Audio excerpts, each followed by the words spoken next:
Hello everyone, my name is Griffin and we are back with another reaction video. We are reacting to another video by the Critical Drinker. This one is called The Death of the Girlboss? Question mark. This whole Girlboss thing is it's both hilarious and kind of annoying. It's like I've seen a lot of movies that try and do these female protagonists, but they do it to a point where they try and forcibly push it onto people. It's like horrible story writing, and they force it on you. They don't let it naturally happen. I can tell you three of one of the best female protagonists I've seen. Number one, in my opinion, is my absolute favorite female protagonist in any movie I've seen, and that is from the Alien series, and it is Ripley. I don't know the name of the real life actress. I don't know her name, but Ripley is basically one of my all-time favorite female protagonists in a movie. The next one is Alice from the Resident Evil series, the movies. Not the games, because Alice doesn't actually exist in the games. But, yeah, Alice. And Lara Croft. What was her name? Just like the first two Lara Croft Tomb Raider movies. And the ones that Angelina Jolie did. Those are one of the three best female protagonists that I can name right off the top of my head. And they weren't forced upon us. They were actually well written and they did well. But let's see what this has to say. Now, I believe it was Newton's third law of motion, which states that for every action, there's an equal and opposite reaction. Unfortunately, it doesn't work quite the same way in the world of corporate entertainment, where the rule would be better described as, for every 50 or so actions, there's an extremely belated and insufficient reaction. A good example of this would be the disastrous series of flops we've seen over the past year or two. Projects like Rings of Power, Peter Pan and Wendy, Ahsoka, She-Hulk, Resident Evil, Robin Hood, The Witcher, The Marvels, and most recently, Madam Web. Why did you say that name? Oh god, I have not heard a single good thing about Madam Web. I mean, let's be honest here, that was a movie that anyone with more brain cells than me after 6 pints of Skull Splitter knew was going to be a massive flop, despite having an opening weekend almost as long as its entire theatrical run if it carries on at this pace. I love this quote from The Hollywood Reporter from a North American distributor. On Wednesday night, you could actually watch advanced ticket sales declining in real time as buyers were refunding their tickets. It really says something when you'd rather have Shazam 2 numbers. The point is that when a big flop like this happens, the access media tends to scramble to find a convenient and politically acceptable excuse. But in this case, The Hollywood Reporter seems to have made an admission about the film's target audience that I don't think anyone expected. Quote, "I don't know if women are enough to carry the box office here," one veteran studio source outside of Sony says. Indeed, males make up 65 to 70% of the superhero audience in North America. In the case of Madam Web, the percentage of female viewers was still only 46%. Now pay attention, 007, because this one's important. Madam Web was a superhero movie specifically designed to appeal to a female audience. It's got a female lead, a trio of female supporting characters, a female director, and a female-led writing team. And guess what? None of it helped. Women didn't turn out to see it, not in the numbers they needed anyway. It was the same problem with The Marvels. That film had 3 female leads, a female director, and an all-female writing team. And what happened to it? The male audience was put off by a movie that did everything except ban them from attending screenings. The much-anticipated female audience failed to show up, and as a result, it was the biggest box office flop in MCU history. So tell me, what exactly did these two movies have in common? That's right, they both tried to pander to an audience that was never going to see them in the first place. You know, it's actually kind of funny reading articles from mainstream outlets that cover stuff like this, because it's like watching someone with an almost complete jigsaw puzzle who simply refuses to put the final piece into place because they don't like the picture that it forms. Well, if they won't do it, then I'll have to do it for. See, here's the thing. If you want, there's nothing wrong with having, female leads in a movie. Nothing wrong. It's been done well in the past. But if you want to do that now, focus on writing a good story instead of forcing everything else upon the viewer. You're forcing these female leads, you're forcing them to try and pander to a certain audience. Don't pander to any audience. Just write a good story. Write good characters. Write good character and story development.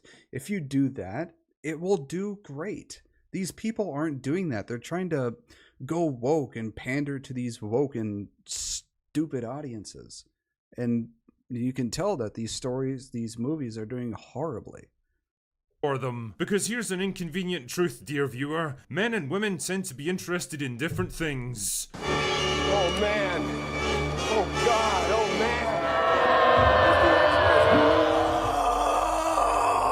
I know it's truly an earth-shattering revelation, but there it is. In fact, if you care to break down the box office statistics by gender, you'll find that women make up 85% of audiences for romance movies and 70% for musicals. Men, on the other hand, make up 70% of the audience for superhero movies, 75% for action movies, and 65% for science fiction and fantasy. In fact, this nifty little graphic from the British Film Institute breaks down the preferred genres for men and women, and you can clearly see the difference in preference between them. That's not a good or a bad thing, but it is a thing that movie studios should pay attention to. Instead, they've been doing the exact opposite in recent years. They seem to regard audience demographics as a problem that needs to be fixed, instead of the inevitable result of different groups of people having different interests. And the thing is, their solution has produced the worst possible outcome for everyone. In the case of the big box office franchises like Marvel, Star Wars, Lord of the Rings, Star Trek, and others, which naturally tend to skew towards a male audience, they made a conscious decision to tell more stories with female leads. A lot more. There's nothing wrong with that on the face of it, but whether or not it works all comes down to implementation. Instead of writing likeable and distinctly feminine characters that complemented the existing male ones, the writers and creatives treated it more like a competition that only one side was ever allowed to win. A story about a female protagonist learning to free herself from the oppressive demands of others and discover her true potential is a perfectly viable story to tell. The problems creep in when that becomes the only story that you ever tell, and their standard practice of lazily taking stereotypical male traits and pouring them straight into female characters failed to win anyone over. Men were generally put off by the new crop of overbearing, aggressive, infallible girl bosses who seem to exist purely to show off and humiliate their male counterparts at every opportunity. Yeah, that was another thing I heard a lot about. It's like a lot of these girl boss and female led movies are mainly just trying to put up these women leads on a pedestal while completely diminishing and destroying all the male characters for the sake of putting up on a pedestal these female characters, which it's not, that is not conducive to a good movie. It is going to turn a lot of people off from the movie. Like I said, if you want a good movie, write a good story, write good characters, and write good story and character development. Don't write a story where you put up one character, one group of characters, and just completely put down their supporting characters. You need to not do that. Well, women failed to connect with them either because they represented masculine ideals that didn't come naturally to them in a genre that most of them didn't particularly care for anyway. In short, Hollywood's wasted billions of dollars chasing an audience that doesn't exist, and in the process they've gradually pushed away the one that did. On the flip side, look at what happens when you actually understand your target audience and make a film that caters specifically to them. Barbie was the biggest hit of 2023, and even if I personally didn't like it, that doesn't matter one bit because it wasn't made for me. It was a movie written and directed specifically for women. Everything from its aesthetics to its dialogue to its themes and messaging were designed to appeal to female audiences, and it worked big time. Top Gun Maverick, on the other hand, was aimed primarily at men because it incorporated so many of the masculine tropes and themes that men traditionally find appealing. Action and explosions, advanced technology, fighter jets, militarism, macho conflict and competition. Both of these films achieved massive success because they understood their core audience and how to appeal to them. Now imagine how detrimental it would have been if the studios tried to incorporate elements that appealed to the opposite gender. Like if Barbie's colourful exploration of female identity, empowerment and self-actualization was interrupted by big macho action scenes with guns and explosions and technology porn. Or Top Gun Maverick devoted lengthy sequences to a female pilot lamenting how difficult it is to gain respect in a male-dominated profession while maintaining her sense of feminine identity and her aspirations for marriage and family. In both both cases, the core target audience would probably have rolled their eyes and thought, why do they have to inject this crap into my movie and totally spoil the fun? Well, congratulations, now you know how it feels to be a fan of any of the big franchises over the past decade or so. The thing is, I think the message is finally starting to sink in with the good people of Hollywood.